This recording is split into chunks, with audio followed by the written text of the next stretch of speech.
আজ বিলুপ্তির পথে এই মাটির হাঁড়ি। কেন জানেন? আজকাল মানুষ আর মাটির হাঁড়িতে কোনো কিছু করে খেতে চায় না। আসসালামু আলাইকুম, হ্যালো এভরিওয়ান, শিউলিস ফ্যামিলি থেকে আবারও আপনাদের শিউলি আপু চলে আসছি মাটির হাঁড়ির রান্না বান্না নিয়ে। তো আজকে এই মাটির হাঁড়িতে কী রান্না করি দেখতে পাবেন। প্রথমে সবাই একটা লাইক দিয়ে ভিডিওটা দেখা শুরু করে দিন। তো এইখানে এই যে ছোট করে কেটে নিলাম কয়েক পিস ইলিশ মাছ। দেখতেই পাচ্ছেন ইলিশ মাছগুলোকে কিছুক্ষণ লবণ পানিতে ভিজিয়ে রাখছিলাম, তারপরে এখন পানিটা ছেঁকে ধুয়ে নিলাম আর কি। তাহলে মাছটা কিন্তু আসলে খেতে ভালো লাগে। তো এই মাছটাকে আমি এখন সাইড করে নিব। এটা রান্না করার জন্যে আমার আরও কয়েক রকমের মাছ লাগবে।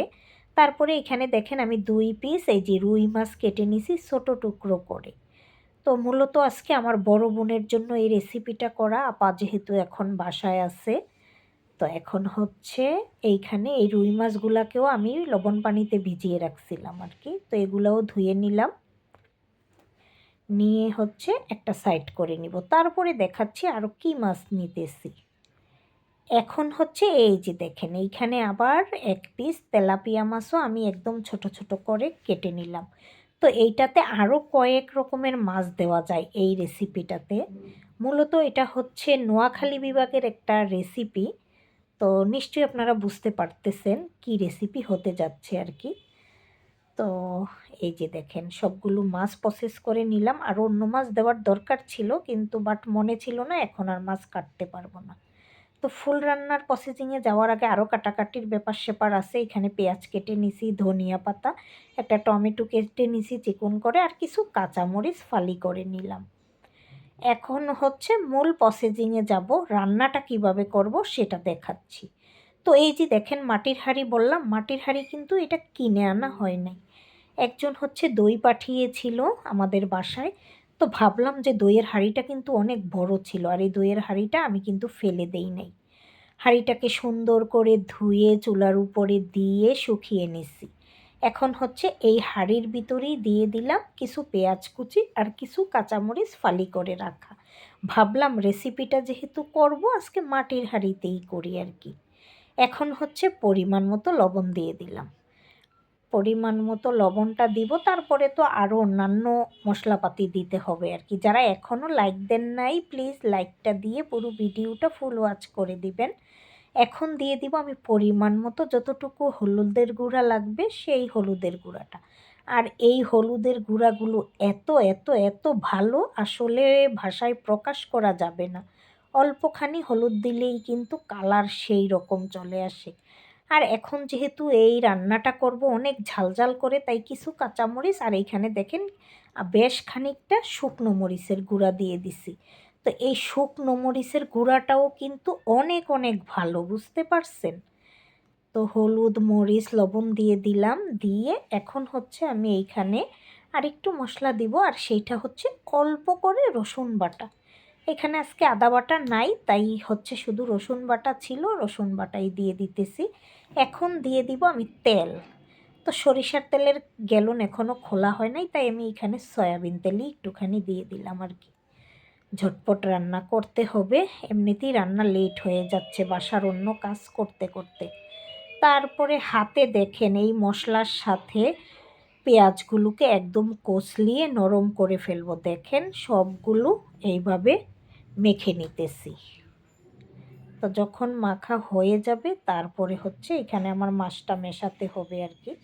তো এখন হচ্ছে আমি মশলাটাকে মেখে নিলাম। এই যে দেখতে পাবেন মশলাটা মেখে নিতেছি। তারপরে হচ্ছে আমি এইখানে এখন মাছগুলো মিশিয়ে নিব। তো প্রথমে হচ্ছে আমি এইখানে ইলিশ মাছের টুকরোগুলি দিয়ে দিলাম। তো ইলিশ মাছের টুকরোগুলো দিয়ে এখন হচ্ছে আমি রুই মাছের টুকরোগুলো দিয়ে দিলাম। তারপরে হচ্ছে আমি এইখানে দিয়ে দিব তেলাপিয়া মাছের টুকরোগুলো। তো এইখানে আরও আপনি চাইলে চিংড়ি মাছ, আরও ছোট গুঁড়া মাছ, যেই মাছ দিতে চান দিতে পারবেন, কোনো সমস্যা নাই। যত রকমের মাছ বেশি দিয়ে রান্না করবেন আমার মনে হয় এই খাবারটা তত বেশি মজা হয়, কারণ আমি অনেকবার এই রান্নাটা করে খেয়েছি। তো এখন এই যে দেখেন মশলার সাথে মাছগুলোকে ভালো করে মেখে নেওয়া হচ্ছে। তো মেখে কিন্তু কিছুক্ষণ রেখে দিব যেন মশলাটা একদম মাছ খেয়ে টইটুম্বুর হয়ে থাকে। মানে কি, যেন মাছটার ভিতরে কোনো প্রকারের মাছের কাঁচা গন্ধ না আসে আর কি। কিছুক্ষণ মেখে রেখে দিলে লবণ হলুদ মরিচের ঝাঁঝালোটা মাছের মধ্যে কিন্তু চলে যায়। তো এখন হচ্ছে এই যে দেখেন সুন্দর করে মেখে নিলাম, কালারটা মনে হচ্ছে এখনই সেই রকম লাগতেছে। আর আজকে এরকম হয়েছে, যতটুকু পরিমাণের মাছ নিয়েছি আর হাঁড়িটা ঠিক ততটুকু পরিমাণেরই হয়ে গেছে।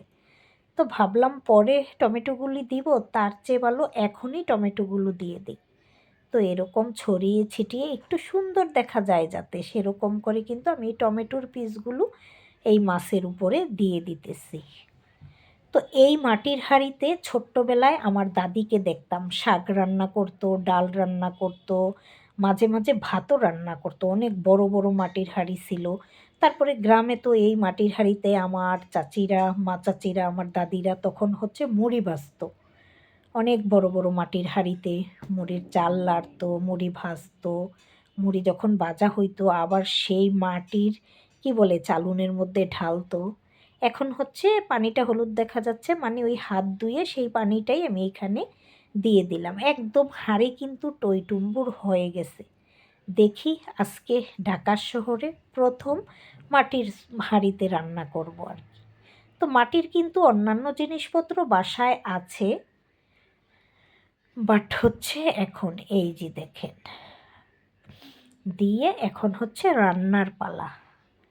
তো গ্যাস শেষ এই মাসে, ভাবলাম যে কারেন্টের চুলাই রান্না করব। দেখি গ্যাসের বিল এত বেশি আসে, তাই ভাবলাম যে কারেন্টের চুলায় রান্না করি কিছুদিন, দেখি কি অবস্থা হয়। তো আমার এই চুলাটা কিন্তু অনেক অনেক ভালো পড়েছে।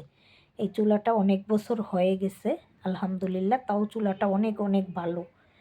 আমি যে পরিমাণে এটাতে রান্না করি, তারপরে এই যে চুলায় বসিয়ে দিলাম হাঁড়িটা। ওই নিচ থেকে একটু ধোয়া ধোয়া মনে হচ্ছে, ওই যে এখনও পুরোপুরি হাঁড়িটা মনে হয় শুকায় নাই, একটু ভিজা ভিজা ভাব আছে, তাই একটু ধোয়া উঠতেছে। সমস্যা নাই। আবার এই যে দেখেন এই পাশে কিন্তু আস্তে আস্তে মাছটা গরমও হয়ে যাচ্ছে। এই যে দেখেন মাছ কিন্তু বলক চলে আসছে। তো কে কে আমার মতো মাটির হাঁড়িতে রান্না করেন বা রান্না করতে পছন্দ করেন কমেন্ট করে জানাবেন কিন্তু। আর আজকে তো আমার ফুল রান্নাটা আপনারা দেখবেনই কেমন হয়, তারপরে না দেখবেন খাওয়ার সময় আরও কেমন হয়। তো মোটামুটি কিন্তু রান্নাটা আস্তে আস্তে হয়ে যাচ্ছে, খুব সুন্দর মতো কিন্তু বলক চলে আসতেছে। আর এই চুলাটা এমন একটা চুলা, আপনি মনে হয় যে কোনো পাতিল বসাতে পারবেন এটাতে। আপনি লোহা বলেন, দস্তা বলেন, স্টিল বলেন, মাটি বলেন, শুধু প্লাস্টিক ছাড়া, কারণ হচ্ছে সেটা পুড়ে যাবে। তো এই যে আমি হচ্ছে আবার হাতলের সাহায্যে একটু টমেটোগুলারে নেড়ে চেড়ে দিতেছি আর কি। ভাবছিলাম যে একেবারে নাড়াই দিব না, তো সেইভাবে নাড়া দেই নাই, জাস্ট একটু চেপে চেপে দিলাম টমেটোগুলাকে আর কি। এই যে দেখেন এখন কিন্তু ফাইনালি মনে করেন রান্নাটা একদম শেষের দিকে।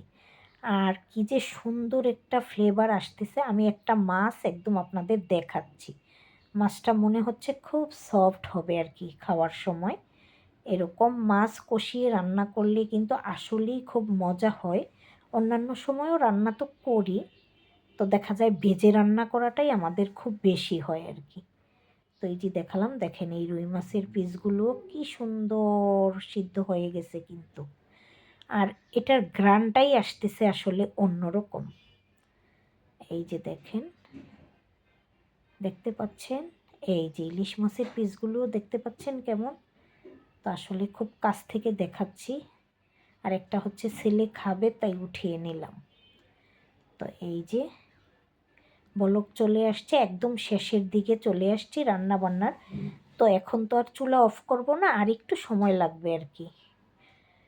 এই যে তারপরে ফাইনালি দেখেন এত সুন্দর রান্না করবো আর ধনিয়া পাতা দিব না তা কি হয়? ধনিয়া পাতা ছাড়া আসলেই রান্নাটা জমবে না। এরকমের রান্না কিন্তু ধনিয়া পাতা দিতেই হবে, বুঝতে পারছেন? তারপরে এই যে দেখেন দিয়ে দিলাম ধনিয়া পাতা, বেশ খানিকটা ধনিয়া পাতা দিয়ে দিছি। মাছ বলেন, ভাজি বলেন, ভুনা বলেন, শুটকি বলেন, ধনিয়া পাতা দিলে জব্বর জমে যায়। তো একদম ফাইনালি আমার রান্নাটা শেষের দিকে। তো এই যে চুলাটা কিন্তু এখনই অফ করে দিব। আর আগে তো আরও অন্যান্য কিছু রান্না করে নিছি, আর এই রান্নাটা একদম শেষমেশ চলে আসছিল আর কি। তো এখন হচ্ছে চুলা অফ করে খাওয়ার জন্যে নিয়ে যাব। ফাইনালি গোসল নামাজ পড়ে খাওয়ার জন্যে চলে আসছি, আর সেই ফাঁকে তরকারিটা হালকা ঠান্ডাও হয়ে গেছে।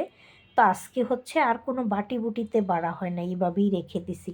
তো কেমন হলো নোয়াখালী বিভাগের বিখ্যাত এই মরিচ খোলার রেসিপিটা মাটির হাঁড়িতে? সবাই কমেন্ট করে জানাবেন।